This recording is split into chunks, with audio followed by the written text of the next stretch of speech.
How y'all doing today? I hope you're doing good. Got a good show for you today. But you know how it is. I got to start with that 30-second intro, maybe that 15-second intro. Let's.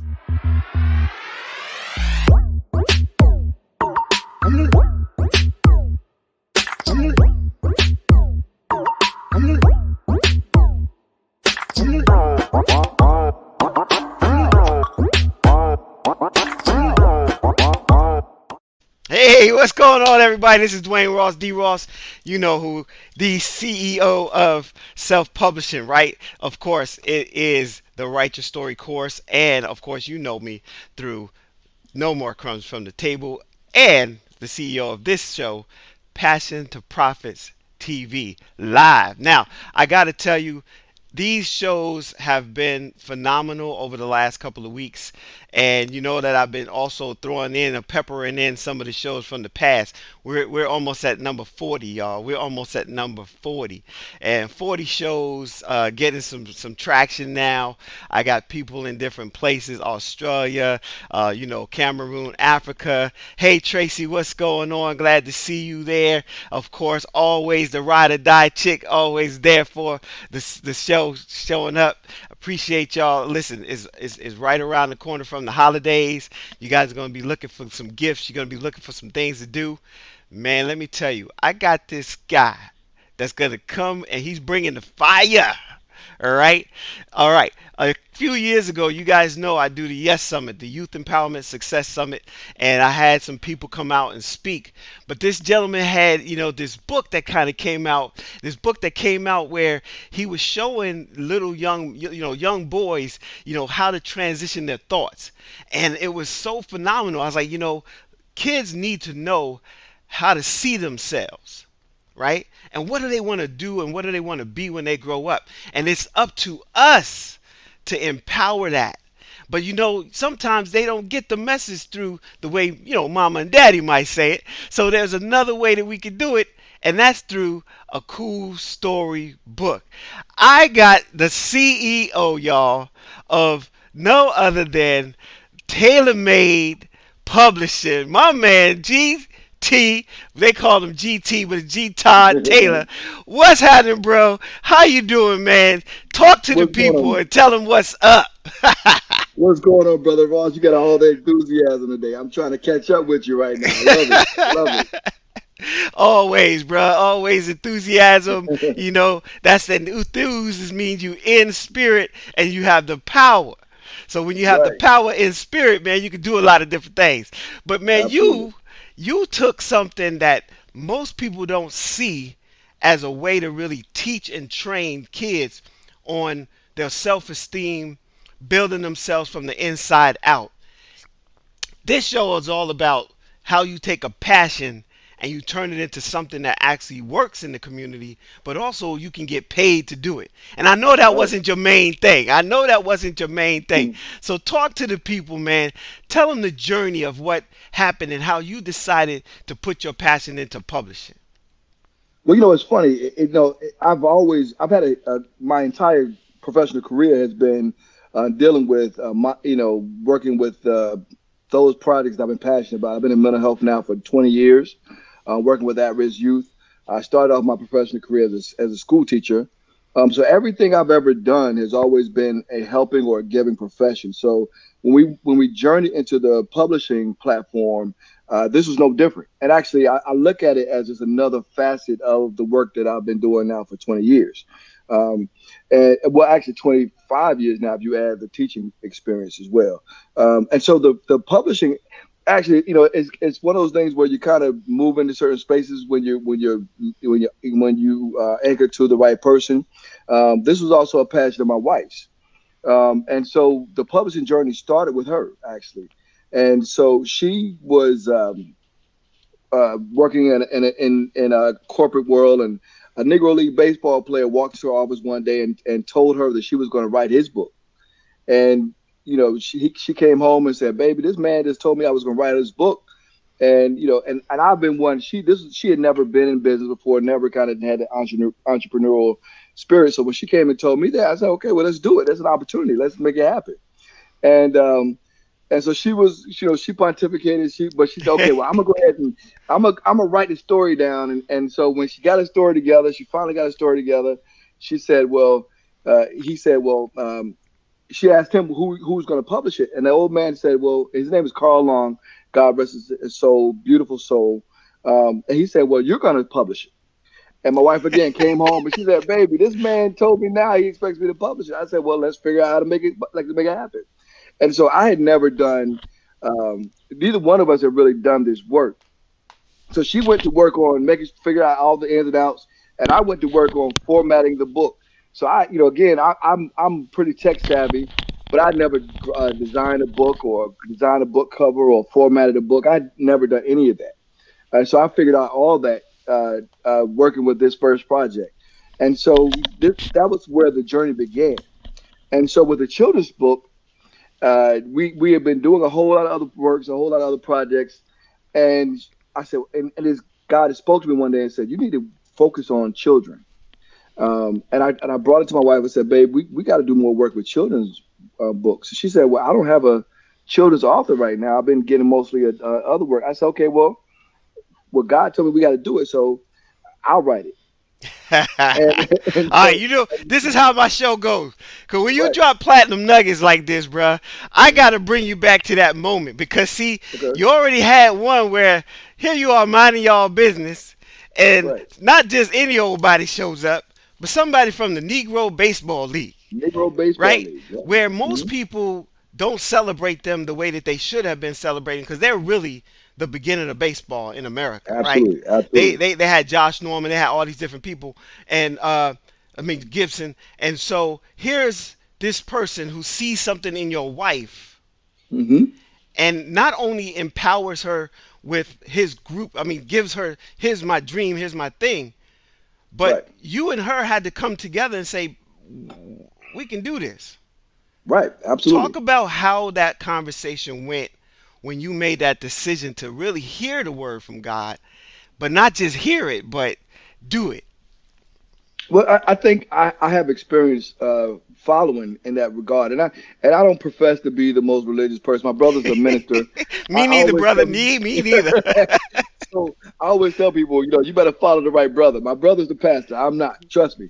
But I do try to listen when he tells me to make certain moves in my life, and it started even when I was doing my first business. I remember working at a school at the time, and I was sitting at my desk, and a fear took a hold of me. And I was actually doing pretty well with the school system. I was on administrator track. I was a curriculum specialist at the time, and a fear just took hold of me one day. And he said, "You got to do this now."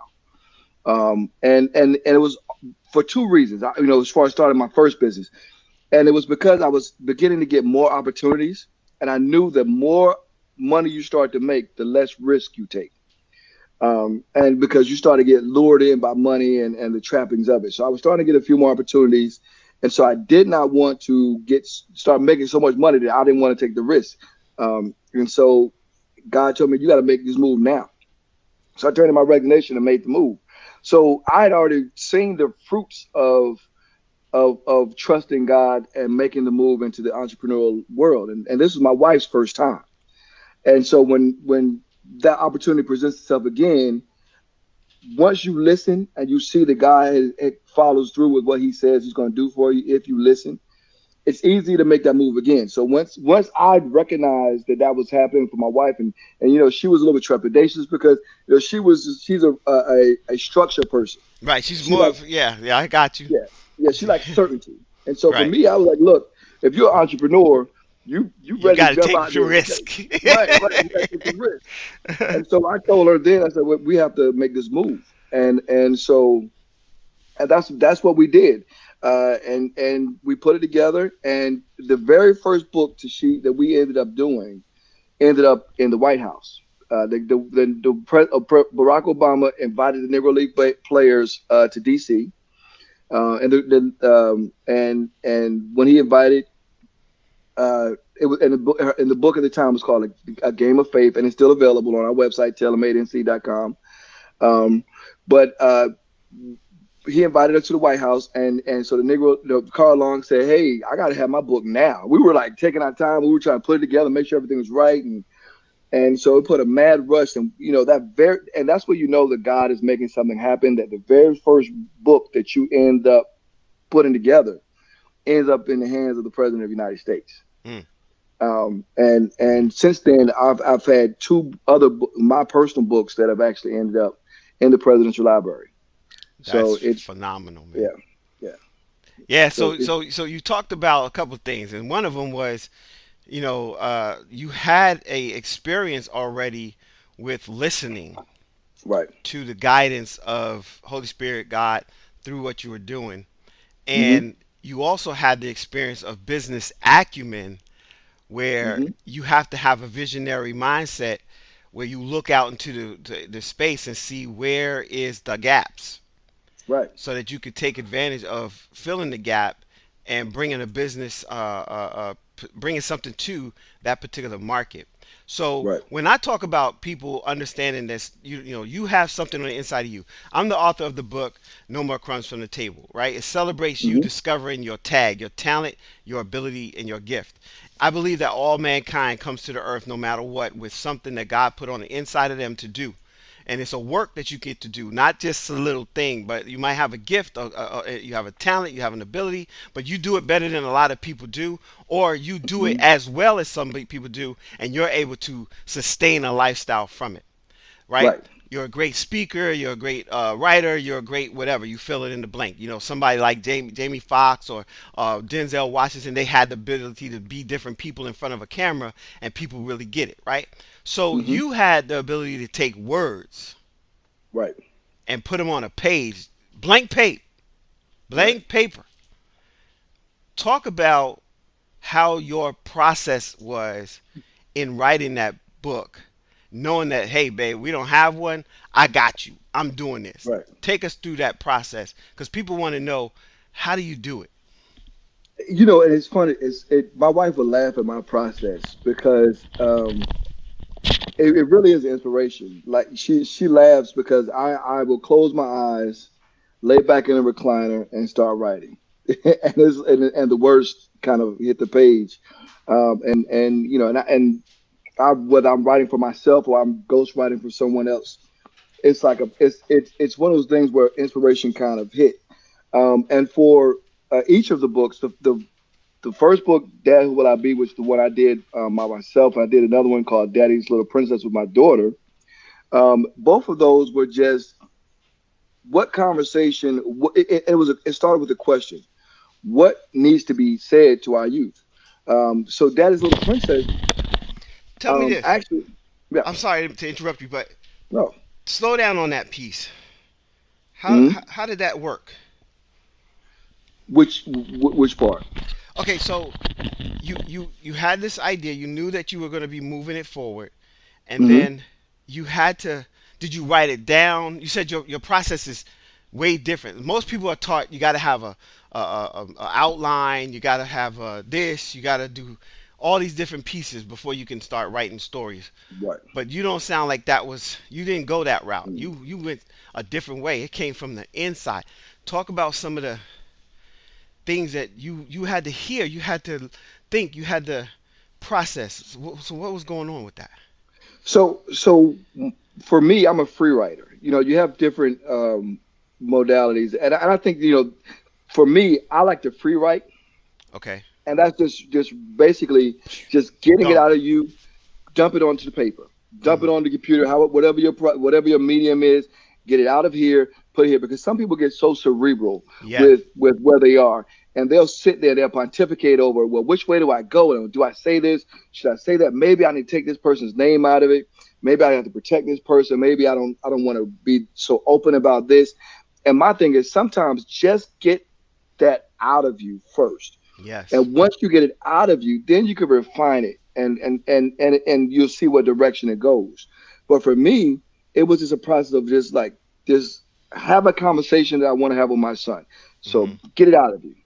And so it was so funny. And once I started with Dad Who Will I Be, for example, I started hearing the cadence. I started writing. I went in all kinds of crazy directions first, and then I started hearing a rhyming pattern in my head.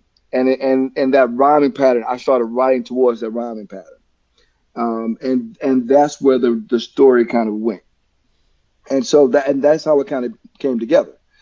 With the other book, with Daddy's Little Princess, the process was a little different in that it was a collaboration with my daughter, and my daughter we were having a conversation, and this is when I really when I realized that it was very important to get this message out to our youth. So my daughter and I was sitting on the couch, and she said that we were just talking, and I always call my daughter her princess, my little princess. Like, baby, your daddy's princess, and I love you back.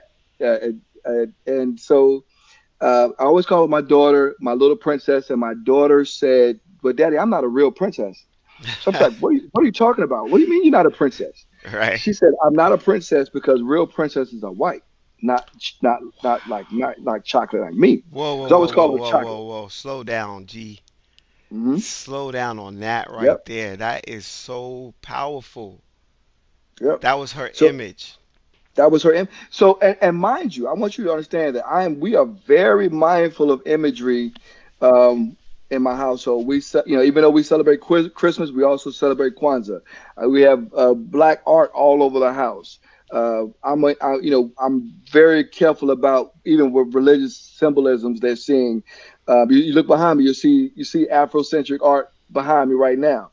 So my Hmm. kids have always been exposed, and my daughter, from the very first time the Princess and the Frog movie came out, my daughter, Yeah. she was immersed into that movie, Hmm.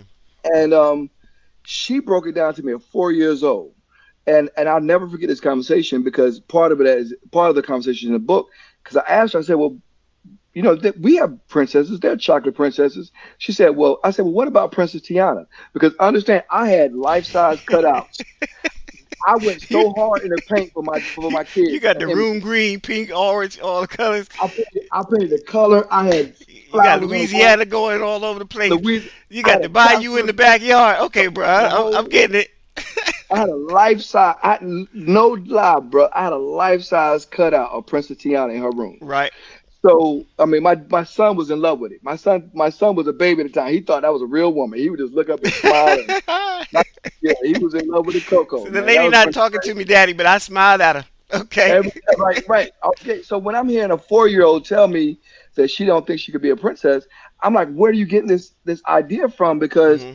literally, you're immersed in that. She broke it down to me at that moment. She said, "Daddy, she was only a princess for about at the end of the movie. She was only a princess for a few minutes in that movie. The rest of the movie, she's just a frog." And I'm like, wow. So even though there was a whole movie, she didn't visualize, she didn't see. Oh, and thank you. Somebody complimented the bookshelf in the back. My wife would be very happy about that. That was one of her her additions to the household. Tracy, thank you. Yeah, my wife made that one. But yeah, so she didn't see a real princess in this movie the whole time. And she said, and you think about Princess and the Frog, she was a struggling waitress. Yep. It was a poverty story. Yep. All the way There from the was no beginning to the end. from the beginning to the end. It was poverty and struggle, and then she finally becomes a princess. How? By virtue of some male who's outside of the community. Yeah. Remember, that was not Who is a a an dark African. figure, actually. Right, but Right. and the prince or whatever in this, who kissed her and made her a princess, and who married her, Naveen. He He wasn't was a African American. African American. Right. Right. So what message did I really send to our youth, to our daughters, is if you want to be royalty, you have to go somewhere outside of yourself to be that. And Hmm. then that's after struggle, after all these other things you have to go through. And so I told my daughter, I said, "Well, baby, let me show you right now." And in that moment, I stopped what I was doing. I started Googling African princesses, and I pulled up all these different princesses, um, and started showing her. She said, and this is from a mouth of a 4 year old child. She said, "Well, Daddy, this needs to be in a book." She's 4 years old. So we sat Out of the down mouth again. of babes, right? Out of the mouth of babes. Yep, And yep. the thing is though, G, is like so many parents would quench that. Hmm. Yeah. Grandparents won't even pay attention to that conversation. You are four Right. years old. What do you know? Get out there. Go and sit down. Go play somewhere. But Hmm. you and your wife, number one, you're educated. Because you're involved with education and getting information across to people. Hmm. That's a value that a lot of people don't get. And so Hmm. I think it's so important for people watching the show. Think about what he just said, y'all. Okay, so here's a 4-year-old who breaks Hmm. down a movie, a Right. 2 hour, almost a 2 hour movie with a bunch of song, a bunch of dance, a bunch of this and that. But she Hmm. was like, she wasn't even a princess for half, like no time at all, Daddy. And Right. and and then and then not only that, as G was saying, the outside influence to get her there wasn't anything that represented her. Right. And so Right. we must realize that today, when you go pick up a book, are you picking up that book and is that book giving you an Afrocentric position? Hmm. The other thing is, how many young black girls can go into a library right now and find a front cover that looks like them? Right. So Right. talk about all of that, man. This is beautiful, man. This is beautiful. It, it is very, very difficult. And as a teacher, I had that issue with my girls, and I actually had it was even worse with my boys.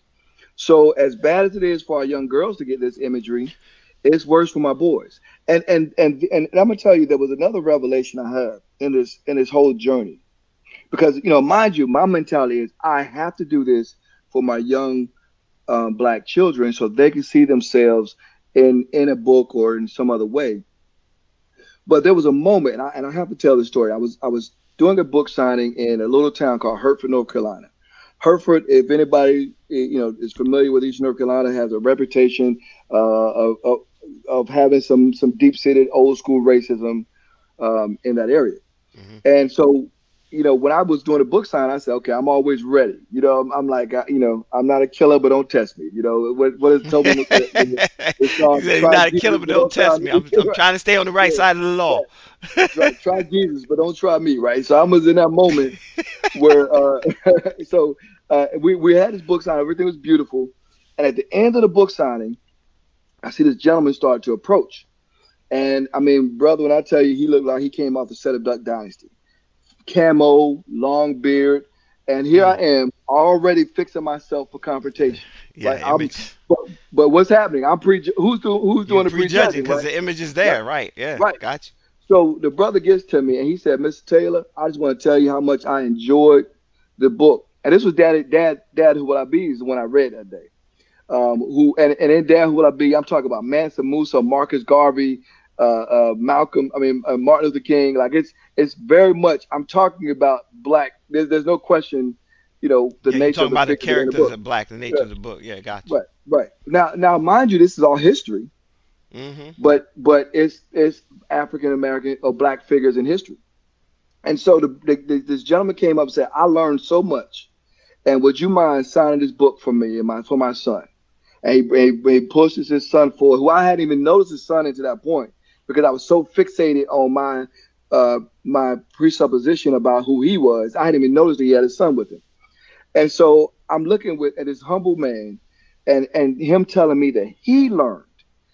And he realized that a lot of our issues in this country is there's a lack of appreciation because we have a lack of education. There's a Mm. miseducation. So when Carter G. Woodson talked about the Right, the miseducation of the miseducation of the Negro, Negro. Hmm. there's also a miseducation of the Americans, which Right. is why you have so many people making ignorant statements. And I'm saying ignorance in the most honest, True sincere word of form not knowing, to, right? of not Hmm. knowing. People are truly ignorant of the contributions of black people in this country and globally.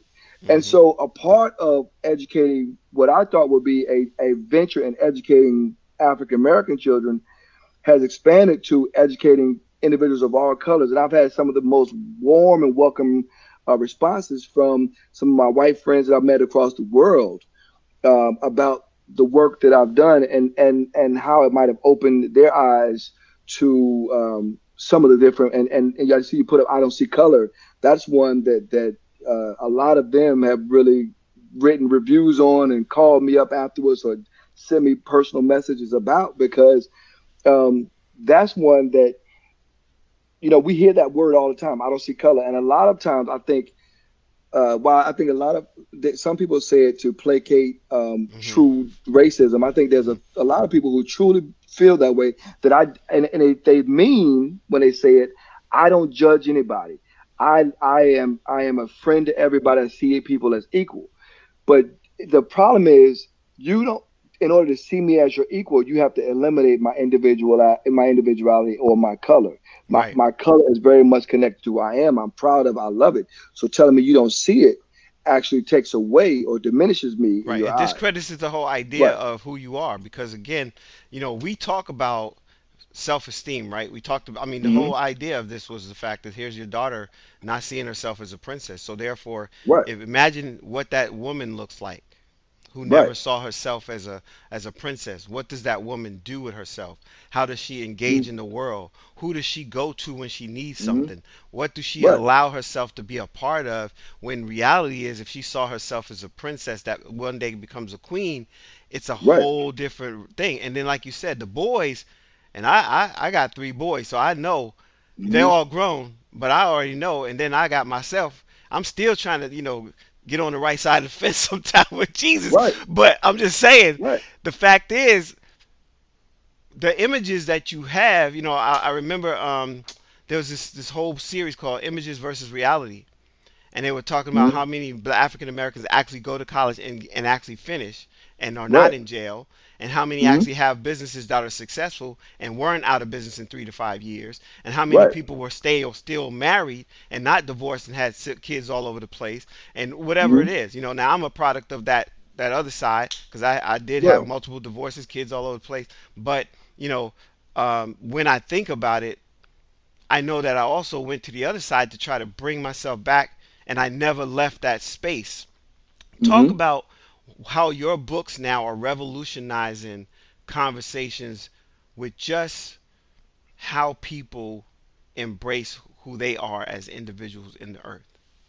Well, when you talk about understanding who you are, and even in regards to history, I think, and one of the most impactful moments for me is when I saw my books being read in a tiny village in Africa, and I'm seeing, because I talk about African figures, but I'm seeing these African children who've never heard this information themselves are now saying, "Oh wow, I didn't know this. I can do this, or I can be this, or these are things that I can do." So when you talk about Mansa Musa, who was the richest man in the history of the world, who was an African, a king from Mali, and we don't know this, we've never been taught this, and he was so rich that he bankrupted the Egyptian economy, but we're not being taught this. Um, we have Mansa Abubakar who sailed 2,000 ships to the Americas, and actually established trade from Africa into the Americas, and we don't know this. So how do we go through in a situation, and we have all this information about where we are in this world, and we don't know who we are, and we're not being taught. So we're now educating the world about who we are as a people, and I think that's the part of the awakening that has to happen, because one of the first things that was done to us in this colonial era was to wipe away our history, Yeah. and take, when you heard Malcolm X talk about take away our religion, our culture, and our God. Um, to see that in practice, because I've been in both slave castles. I've seen the slave castles in both Africa, and I've seen the factories, the breeding factories here in In Americas. America. So when Wow. you see you see that horror on both sides of the ocean, to really understand the psychological damage that was done to us as a people, and how much it was how much information was wiped from us and from the world. Because understand this, in order to do the atrocities that were ever done to us, you had to first convince the world that we were not worthy of redemption or worthy of equitable treatment. Because I believe in our heart of hearts, if the world saw us as human, then they wouldn't follow along with a lot of things they were done. When they talked about the Holocaust, the first thing that Hitler did was to dehumanize the Jewish people. Well, Hmm. that's a tactic he learned from America. America, in order to get all these other people on board with the subjugation of the African people, Right. they had to dehumanize us. And so they don't know who we are. And Hmm. it's so funny, interesting. As we awaken, you have to look at knowledge from wherever it comes from. Glenn Beck did Yeah, one of the I saw that. best. Hmm. Yeah, he did one of the best African American history programs I've seen. He wasn't on Fox much longer after that. I No, think they he booted him he off. they booted him off. They booted him off. Yeah, well, he But because he started switching over yeah, because he started getting educated, as you said. He started right, seeing it from another perspective, and he right, started like undoing some of that damage by saying, "Wait a minute, let's look at this from another perspective." Go ahead. yeah. And so when you start to see when you're educated on who we are, when you're educated on who we are as a people, and when you're educated on the history, and I had to learn that colonialism didn't just rob us of African history. This is world history. Hmm. They separated white folks from the same history too, because they say, okay, this is not your history. We all come from the same people. We all have the same common ancestor. This is as much white history as it is our history. They are part of this storyline too, but they don't feel connected to it because through colonialism and through all these other means, they've been separated even further than we are from the origins and the truth. So it also almost becomes offensive for them sometimes to hear it, and that's why education is important. That's why we have to re-educate.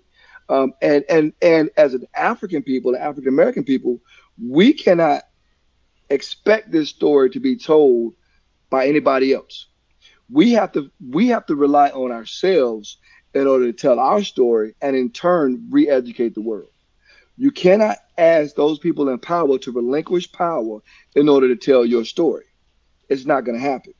You have to be the ones to write it down. And part of my thing is, as I've read, I used to read and study. I said we're doing all of this information. I'm reading all this information from all these theologians, from Dr. Clark Hmm. to Diop Chakata to all of Diop. these, Yeah. Hmm. Hmm. yeah, to all these brilliant Brilliant. Yeah. brilliant men. But do you know? I mean, you read this stuff. I mean, I you have to be on a certain level to read these Yeah, brothers. even when you read, they came before Columbus, right? Right, When you right, go into that book and you see all of the things that were here on the earth before Columbus ever showed up in this continent, right, right, you can't but know that what you've been taught in school is just totally wrong. right. Even to the idea of an indigenous, what they call American Indian. There's an Hmm. American Indian because that was created, right, Right, to right, educate us about Indians. But the right. reality is there were people way before that. And those are Exactly. the indigenous Africans who were already coming across the Bering Strait and all this kind of stuff. Man, Right. that kind of conversation tends to seem like people don't want to have it because when it opens their eyes to that reality of Hmm. all of this, like you said, the atrocities had to be huge. I just saw, have you seen Enslaved yet? The No, Samuel heavens. Jackson. Okay, so it's on Epics, and there's a Okay. scene in there where what they're doing is they're going around proving the deaths of those that died in the trade across Hmm. the Atlantic, the transatlantic slave trade, and where there was like a boat that actually had 600 slaves on it. Right, it Hmm. goes down not because they were having trouble. They were having trouble, and the captain decided to nail shut the area so they can't get out because he wanted to get the insurance money from his Wow. cargo. Wow. Wow. That's Wow. how deep it was, right? But the first slave they sold was in 1422. Hmm. American history don't even start. They say that No. he's Columbus started going after that, right? Right. Right. So then you But think about, 1492. Yeah. yeah, Right. 1492 was, Right. but the first He said slave that. was sold in Portugal or Brazil in that Hmm. space. It was Portugal, was 1422. That just Hmm. was phenomenal to me because America don't even Right. teach slavery until after 60. So go ahead, man. You Right. got you got the floor, bro. I almost, I got to be No, I quiet. mean, no, because this is the conversation that needs to be had, and this is what we have to. This is the narrative that we have to work on transforming. as a people. And I think sometimes I've seen, kind of bringing it back to the author world, a lot of authors are sometimes trying to stray away from our stories. And I've heard us say that. And I say that to them, do not stray away from the our storyline and our natural indigenous stories, because those are stories that haven't been told. We've heard about every dog in the world who wants to chase a cat, and we've heard about all these other things, these safe stories. But to tell a story about an indigenous African people is important, and it's something that we have to do a better job of doing, because, as you said, the first Africans actually came over by boat, Right. not the Bering Strait. They came Okay. over by through the currents that came over from Africa. Well, and this is the same one that Mansa Musa, Mansa Abu Bakar took, because he said that he heard that we had cousins on the other side of the river. So he Mm-hmm. decided, of the I'm gonna Great go River is across what the he river, called the it. Great River. Yeah. So he wanted to cross the Great River to meet his ancestors, because the stories have been told of other Africans who had already been there. So and the Dogon have always spoke about people on the other side of the river. The Great River is what they called it. So we have been here, and that's a part of our history that we have to be careful, and we have to make sure it's told. And I say this is that once you start telling these stories, and once you start introducing alternative narratives, and combating blatant historical inaccuracies with the truth, you Mm-hmm. start to open people's eyes, Right. and people start to. I think we have a way of demonizing people, even those of us who might come from a subjugated people. We have a way of demonizing the other side, because they have been typically, we might have seen oppression from that area, but they're just miseducated too. Mm-hmm. And the only way to get out of where we are is through education. Right. And I think that's going to be what education and appreciation. Yeah, there's a And book called White Fragility out right now. You probably heard of that, it, right? hmm Where hmm she started that dialogue about, okay, let's have a safe space to talk about this. Let's really right. also take responsibility of our position on that, because we just saw this 2020 has been filled with blatant displays of the product of hmm what comes from all that oppression and racism and subjugation, etc. hmm But it has to for it to be sustainable, there has to be systems that accept it as Right. norm. So Right. you're able to take these stories, put them in a children's book to start moving that story about. When you said, I don't see color, you know, a little child, they say, if you just start some kids off, you just watch them, they play with everybody. They're not Right. making no sorting. They're not sorting. They're not moving themselves. But then it's over time, because they have to be taught hate and all these different things. So, Right. man, we are over. We got like 15 minutes, right? And an Mhm. hour goes really fast on this show, Right. because it's amazing. People told me nobody's gonna watch this show for an hour, Dwayne. I said, yeah, okay, cool. I'm still gonna put it out there, and I might chop it up half and half, but right now it's an hour, and I have people who sit on this show, over 1,000 people on the other channel. So, hmm tell them, okay, let's shift gears a little bit. Talk about how you created this enterprise, how you decided we're gonna have our own publishing company. We're gonna start telling our story. Because the name of my other course is called Write Your Story Course, and the reason hmm why I do that is because it's like don't let other people tell your story.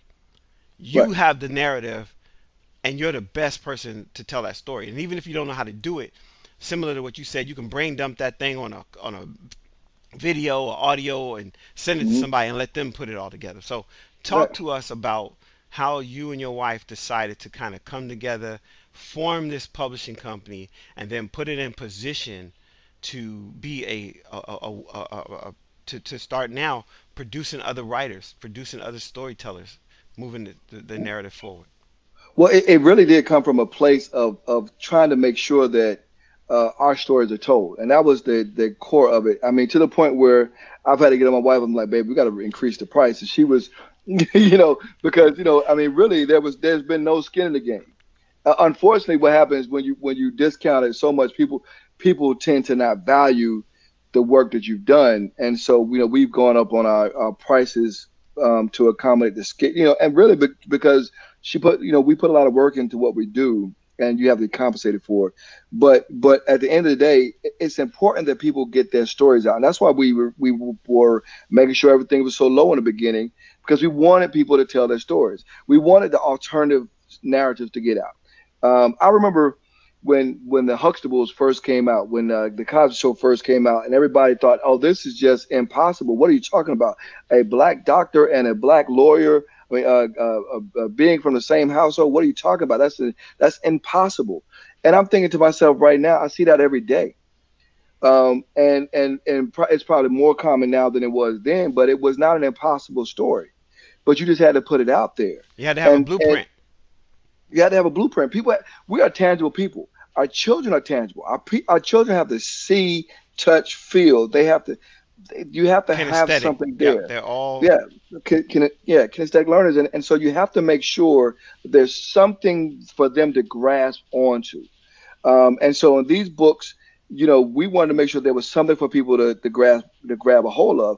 And I think Sister Bunch just said, you don't let other people tell your story, and that's important because when they tell it, they'll filter out what makes them uncomfortable. Hmm. And so for us, it's important that we wanted to make sure people were saying what they need to get off of their chest, no filter. You're going to get this 100% truth from the words of this Negro League baseball player. He's not going to soften up seeing those black bodies swinging in trees, that strange fruit that we know about. He's Hmm. not going to soften that when he tells the story. So Mr. Long gave it his truth as he saw it, and that's something we want to continue to do. And from all of our books, we want to make sure that I wanted to tell when I and Dad Will I Be, I mentioned Marcus Garvey.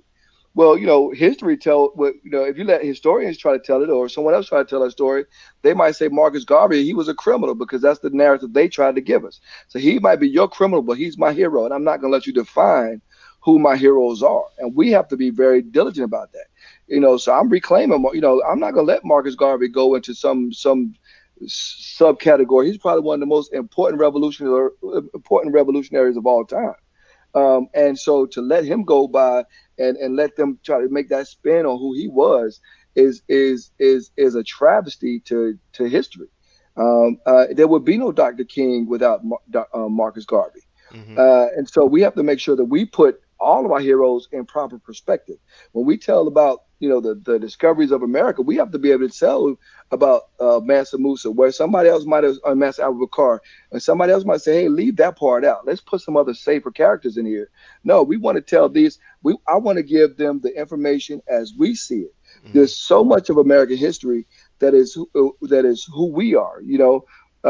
And there's so much that's been left out already. We know if we leave it up to others, they're going to leave it out. We've seen it. We thought Paul Revere was a solo rider. He had a brother riding with him the whole time. We don't even Yeah. know this, Yo, right? I got to slow you down on that because see, again, you said earlier, you said don't, we need to define our own heroes, right? Right. Even the heroes that we think we know, because they only give us the narrative of Dr. King that they want us to know.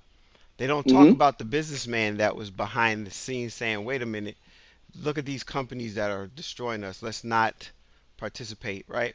And Right. as long as he was saying, let freedom ring," nobody didn't shoot him. But when he starts Mm-hmm. saying, "All right, stop eating that Wonder Bread, get rid of that Mm-hmm. Coca-Cola, don't do this, don't do that," and then going down there to say, "Look, pay these dudes some money because they out here taking out your trash," all of a Right. sudden he winds up dead, right? Right. Same thing with Malcolm. Malcolm comes back. He's like, "Okay, look, here's what I found. It's something you said earlier. It's a universal thing. Sometimes we can't just demonize one people just for that.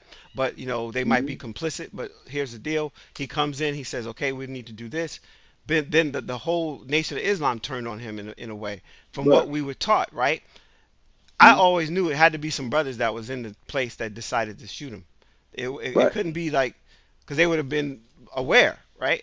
Mm-hmm. Nobody was aware, and only today somebody who did a documentary recently shared some of the stuff that they already knew the day before Mm-hmm. he was murdered.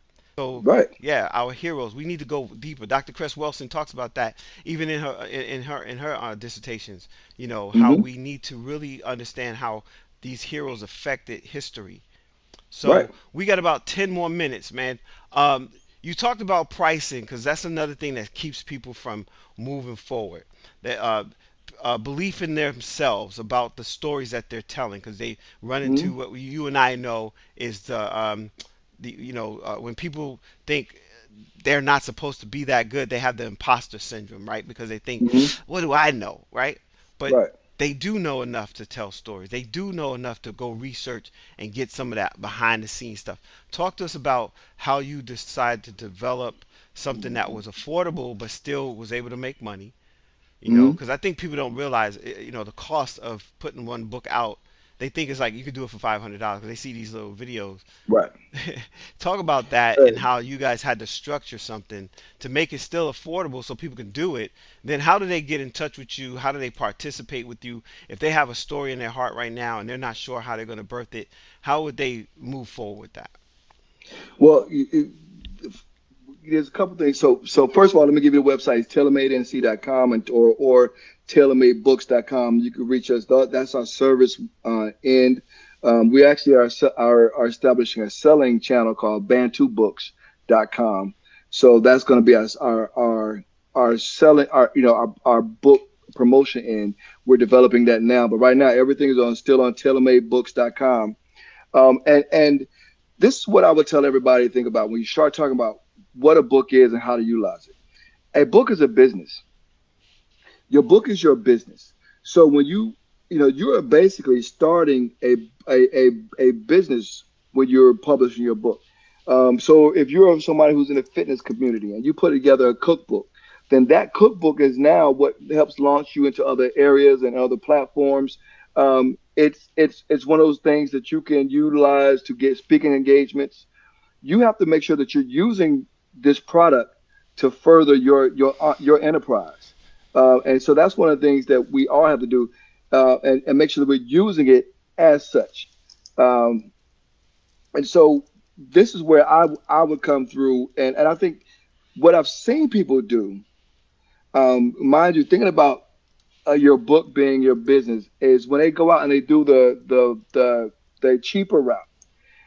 It's almost like printing your business card on a napkin. When I tell you your book is a business, it's like putting your business card or your business plan on a napkin. You are not putting forth your best effort. Look, in every book, there's prints, there's reprints, there's I don't care if you have editors, even the biggest publishing companies, you might have to do a reprint because something needs to be altered or changed. When you're doing it on your own and you put it out, and now it's on Square on Amazon and their print service, there's a lot of places where you got to avoid because you got to understand who controls your ISBN in those situations, who controls your pricing in those situations. So by going to someone like yourself or like someone like us, who helps them get their own ISBN numbers, who helps them put their own package together, who gives them control and a polished, finished product. We have graphic designers to make sure that your covers represent what you really want to have, and not what some designer, Amazon says, whatever. There's a lot of other rash reasons behind going towards a structured publishing company. And part of our goal really is to get writers to a. I see my friend is a K Harris up here. Thank you so much for that. But a lot of our goal is to make sure that we get you to a larger publishing company. And so even when you start with us, a lot of publishing companies aren't investing in new authors anymore. And that's what people have to understand. And interestingly enough, publishing companies are investing in authors they've had. Even some authors who might have went with a larger publishing company are now coming back to self-publish because they have more control of their work. So you have to make sure that when you're dealing with a reputable publishing company, that you're getting a product that's worthy of being submitted into the world, because this book is going to be here forever. It's here. This is like right now when I tell you I have Dad, Who Will I Be, and Dad's Little Princess are both in the presidential library right now. Michelle Obama had a princess party, and Daddy's Little Princess was read at Michelle Obama's princess party in the White House. So you don't know where your product is going to end up. So you want to make sure you put your best foot forward, and it's going to be here forever. Hmm. Long after we're gone, the works Right. that we've written, the things that we've given, this is a A legacy that legacy we're living. project. Yeah, Right. legacy And, project. and it's something that it might explode. The books, there might be something Dwayne wrote Look, now Think and that Grow could. Rich, right? Because it Right. was okay back then, but it was phenomenal in the 80s, Exactly. it, right? it, it exploded. It blew up. Right. The Right. family had to go back and go to court to try to get their money back because it was in public domain for all those years. So, Exactly. yeah, Exactly. man, you said a couple of things, and people, please realize this, because self-publishing is not the way that people thought it was anymore. There are Mhm. there are systems, and there are people like G-Todd Taylor who put real work into making sure your work stands right next to any other major publishing Mhm. company. As a matter of fact, one of the things he also talked about is controlling your work. When you control Mhm. your work, you control where you go with it. You can control what stays on the cover. You control the colors. You control all those areas. If you go with some publishing companies, they will control everything and give you a dollar for a Mhm. dime. They give you a dime Right. for a dollar. And that's another thing, your royalty fees. So, gee, we are at 6 minutes, 6 minutes, 6 minutes, Right. and we're gonna have to be out of here. But look, man, tell them again how to connect with you. Give them three nuggets before we go. These are platinum nuggets, things that people can Right. really, really sink themselves into when it comes to publishing their own story and writing their story and meeting with you and getting some coaching. Well, the first thing, well, first, my wife will be remiss if I don't say our base package is very affordable. It starts at $3,100, and and we can it kind of can adjust from there depending on where we are. Um, and I can tell you one of the things that we've always said that this is one nugget I will say. It always costs you more when you cut corners. When you cut corners, is you're going to pay later on. We've had to redo so many books because somebody might have cut corners initially, or they might have gone with someone that they didn't truly um, check and see where their reputation first, and then they come back and they kind of ask us to fix it. And we've, of course, that's another fee. So go with someone reputable from the very beginning, and check their reputation. Check the word of mouth, see samples of their work, make sure that they are putting forth products that you would want your product to represent. And the second one I would tell you is to be fearless. Be absolutely fearless in your writing. Do not waste time trying to pontificate whether or not this is something you need to be said. When you write, be honest, be true, be apparent. And then the final thing is understand this is a work that represents you. If you're not willing to go out there and promote and push your work, then it's not something that you can expect anyone else to do. This is your product. This is your book. You have to be your promoter. You have to go out and do the work yourself because you cannot expect anyone else to pick up the pieces behind you and put something that's your baby. This is your baby. You don't ask anyone else to raise your children. Don't ask anyone else to raise your work. This is your work. Make sure that you can't rely on any publisher to do that promotion for you. Speak your truth. Be honest about your truth. Don't cut corners, and make sure that you are being 100% fearless in the words that you write. Wow, man, listen. Somebody, Mackenzie said we need a second show, and actually, what I'm gonna do, and I'm working on a summit, and I'm bringing different people from all the different shows, and I want to kind of put a summit together. I hope that you'll be able available when I figure it all out Absolutely. and everything like that, because what I really do want to do is have like a workshop where you actually walk them through some of your processes and show them some of the things that, kind of like the behind the veil look at what we're doing. I know that I started with a workshop that I was doing at the community college. I've been teaching it since Mm-hmm. 2016. I've been teaching the Write Your Story course and showing them how to go through the process themselves and do all that stuff. And then it turned into a coaching model where I started coaching people because they would take the class but they didn't finish their project, or they get lost in the system and this type of thing. So now I'm doing coaching, and you said it, $3,100, but you make it affordable. You can break it out. You can do some things to help people get Right. that first one out there. And Mm-hmm. there's so many other people out there that are charging like 20,000. This is what made me Right. really do this. Somebody said I was sitting there in Onyx Singals. You probably seen him, Onyx. He Mm-hmm. has he does a lot of stuff, but he has the Learn Mm-hmm. Center opened right here in Maryland, up north, and I went up there and met him, and then I was learning about internet marketing and stuff, and one of his staff came through, and he was like, "Yo, we're up to such and such numbers," and he said on the books.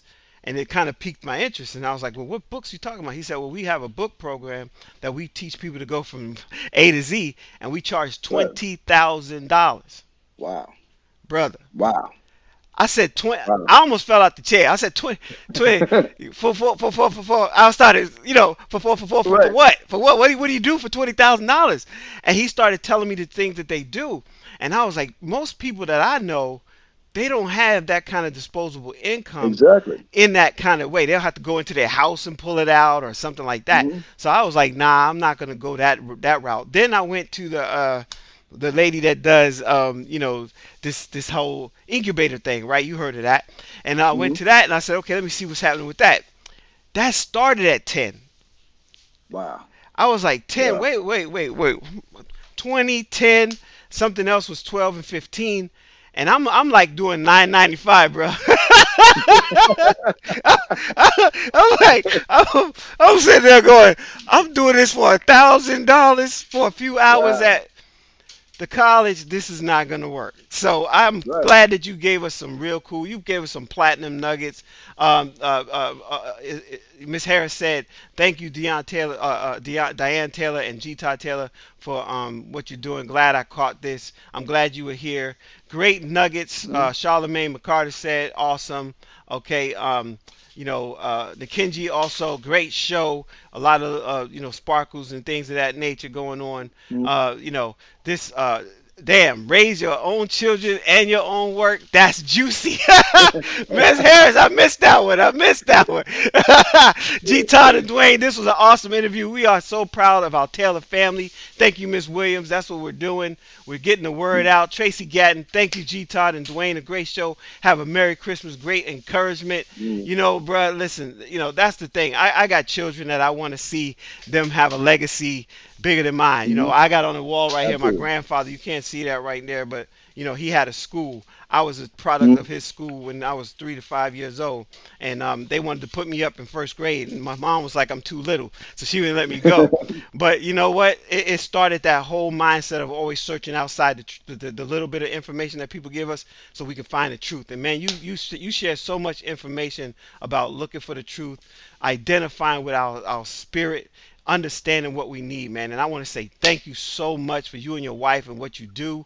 We're going to be supporting whatever you guys got going on. Like I said, if the thing that I'm working on, I'm going to bring you back. We have the Yes Summit coming up again, where we're going to bring these young people together because now they got a captive audience and we can do stuff all over the world. Maybe we can get Right. some of the Right. people from that village that you was talking about. Let's I do had it. someone from Cameroon on here not too long ago, and someone from Australia. Maybe we can get a bunch of kids from Australia, Cameroon, the Mhm. village, because the bottom line, bro, is what it takes a village, right? Absolutely. But we Absolutely. can't spoon feed them the wrong stuff.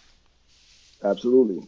Absolutely. I want to give, speaking of that village, man, I want to shout out my friends over in Ghana right now, who I'm pretty sure a few of them are going to tune in or catch this. I've been working on several initiatives there. Well, and, my work was actually recognized in Ghana, the Living Waters Award there. So it was a beautiful ceremony, man, to be recognized in the motherland for the work that we've done. And so we want to thank our global network as well, because again, brother, and I know we have to go, but I had no idea when we wrote that the work that I was going to do as some small country boy from Berkeley County was going to be in on continents. Man, we're in Brazil, we're in the islands, we're in London, we're in Australia right now, we're all over the African continent. I think my last few orders I've seen, we're growing in the United Arab Emirates. And so we've really been getting love from all over the globe right now. We're probably um, uh, you know hundred some thousand units that we've Man, sold of all of our books that's so awesome. far. So Awesome, it's a bro. blessing, and we want to make sure that we continue. We want to help everyone get to that point where their stories, those things that we have hidden or we have kept, those nuggets that grandma told us, or those things that we've been through, or those ideas or those concepts that we have in our heads. We want to make sure that we're getting them out. And I salute you for the work that you're doing to get our community stories out. And I'm asking everyone who might hear this, think about those stories. Don't be afraid to tell it. Be fearless. Yeah, be fearless, y'all. Hey, listen, we're gonna even come back and tell them how do you get your book sold over in all these different places. People don't know how to market. They Absolutely. don't know how to promote. That's You lovely. said it earlier. You got to take personal responsibility for your own product. So that might be a whole nother thing where we just do one on product and how do you how do you get yourself on the internet? What kind of things? Because some people they got everything out there. They got Instagram, they got Pinterest, you got Twitter, you got this, you got that. And so where do people start? Because they get lost in all the social media. My Hmm. son just showed me how to do a TikTok. I don't know nothing about Yeah. talking to ticking brother. I say, okay, let Hey me do this man. here TikTok. And all I did was this, bro. I just raised my eyebrow and did a wink. Hey, look, I'm still working on that one. My kids, they've been trying to get me. I got it. I have a TikTok account just to watch them. That's all I do. I watch their stuff. Yeah, that's what I said. I said I'm gonna do what Jonathan did. My youngest son, he's got 9,000 views in like three Wow. days. Nine Wow. thousand views. 3 days. He's a NCAA. He's the NCAA CIA defensive player of the year last year for Wow. Bowie State. Wow. They went undefeated Wow. championship. And then my Yeah, yeah. other Shout out son, to he Boone just State. wrote his first song. He's working on getting his marketing stuff together because he's into Wow. branding and stuff and creating these brands for clothes. You heard my daughter. Mhm. My daughter is blessed. She's singing Beautiful songs, voice. beautiful Beautiful voice. You know what I voice. mean? And then my other son in Vegas, he's doing his thing, raising children, and him and his wife doing stuff. So, Yeah. man, much love to you, brother. Yeah. Miss Diane, thank you so much for lending us your husband for a minute so we can have a good conversation that's going to help make the difference for people and help improve their lives. That's what it's all about on the show. The show is about, hey, taking your passion and figuring out a way to make a profit.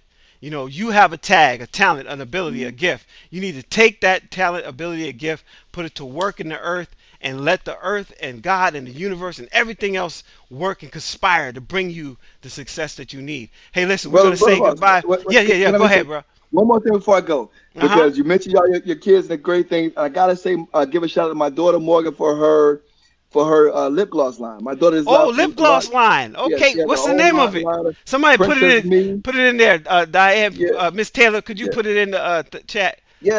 Make sure we put that in because we want to make sure that she gets her props. My son, you know, we because business and entrepreneurialism, this spirit that we're harnessing right here that we're talking about, Yes, sir. this is something that you pass down to your children as well. Oh And I yeah. know Sister Harris who's on the line. She does the same thing with her daughter.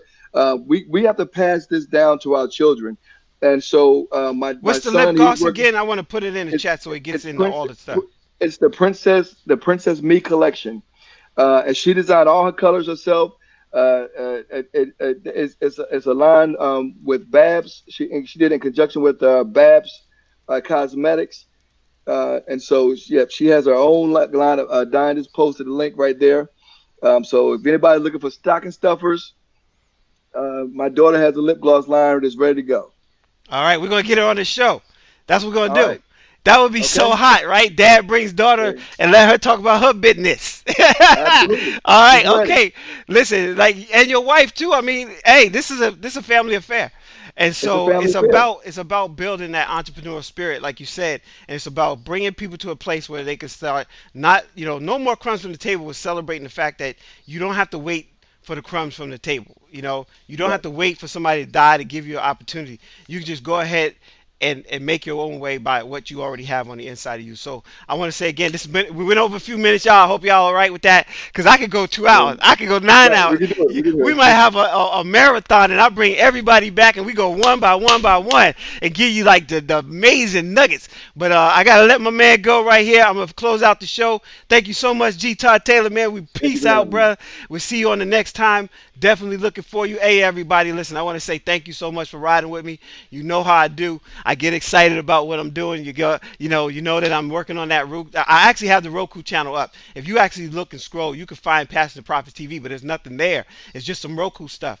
I'm gonna be, over these holidays, I'm hoping to get that thing going. Take some real time to put it on there, and I'm looking for stories, right? I'm looking for independent film artists. I'm looking for people who are telling cool stories, like documentaries about positive things. The first this, the first that. We're still identifying with first in America. The first black this and the first black that, because we've been kept out of the game for so long. But now there's been a shift. There's a big shift going on, and we need to take advantage of it while it's happening. All right, because it's just what we need to do. And I want to tell you, listen, uh, enterprise is equals the playing field for most of y'all. If you having a problem because you have a felony or you've been in jail, you know about my Impress program, inmate pre-release employability success system. That's designed to help you think about business so you can use your entrepreneurial acumen. All right, but look forward to seeing y'all next week. Next week, I got a tax consultant coming in to help y'all clear out the cobwebs for this year and prepare for next year. And I got to tell you, you need to know what you can deduct and what the IRS is saying, because there's a new plan coming out. The Trump plan is going to go out. The Biden plan is going to go in. There's going to be some things that you're not going to be able to do, and some really cool things you will be able to access. And they're messing around with a whole lot of stuff right now. So y'all pay attention. Don't sleep on this COVID stuff. Don't sleep on this G5 stuff. Don't sleep on none of that stuff. Pay attention. All right? You are still in a situation. They had their knees on our necks this year. Don't forget that. While you celebrating Kwanzaa, celebrating Christmas, celebrating Jesus, celebrating whatever you're celebrating, don't forget this year we watched a man get murdered right in front of us. And we watched the world come together and stand in unity. There's a shift, and we need to be in front of it, and we need to be about it.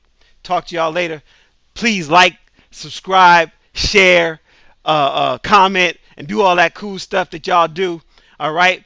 And we'll see you on the next page, the next post, the next YouTube video, or like I always say, on my next live. Take care, y'all. We'll see you.